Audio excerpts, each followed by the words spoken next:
So, how do we do T-fillets with TIG in the vertical position? So in this video we're going to show you a few little techniques of how we're going to do a multi-run T-fillet using a 3-pass process. So we're using DC negative, so the torch is plugged into the negative and the earth clamps in the positive, so that we're getting that polarity the right way around, making sure that we don't set fire to our tungsten, because if we have it the other way around we know that it's going to blow that tungsten away. So first pass, we're using about 110 amps. The filler wire we're using is 2.4 millimeters or 3/32 of an inch. Material's about 5 mil thick, so we need to get some heat into that bottom corner to fuse that bottom corner away. So we're putting a slight weave on this, trying to keep that run nice and flat. We're using a lay wire technique, so we're keeping the wire in the welding pool and feeding it in constantly, trying to get that pool and that profile nice and flat, ready for our next 2 runs going over the top of this. On this run we are resting the ceramic or the shroud on the actual workpiece. Some people might call it cheating, but the aim of the game is to try and keep the control of that weld pool and that tungsten to maintain an even run. Because we're doing this, you've got to be careful on your stick out of your tungsten. If you have too far a stick out with the tungsten, then that will cause you to have an acute angle, so you will need more of a push-up angle. So we're aiming for about 15 degrees, and then on the opposite side, if you don't have too much stick out and your tungsten isn't far enough out of your shield, you won't be able to get the tungsten close enough to the weld pool to force that fusion into the bottom of the plate. So we're coming to the end of that run,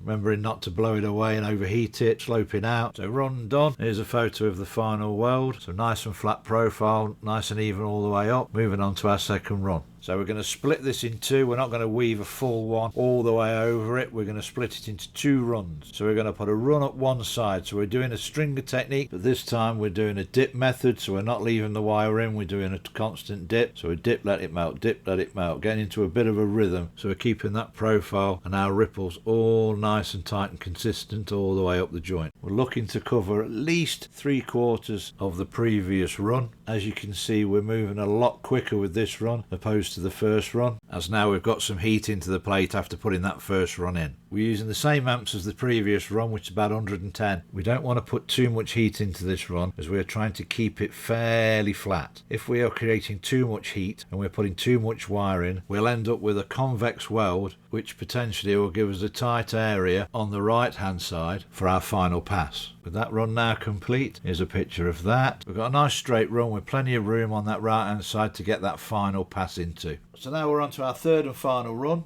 This run we're going to put a slight weave on it. We've left ourselves a bit more of a challenge, so we're putting a slight weave on to maintain that 45-degree profile, making sure we're maintaining that nice flat profile with that slight weave, so we're feeding enough wire in to keep that profile as flat as we possibly can. For those who have tried vertical TIG welding, how did it go? What challenges did you face, and what tips would you share with others? Leave us a comment down below. And the video on screen now is going to take you through even more TIG welding techniques, so go and check that out and keep improving those welding skills.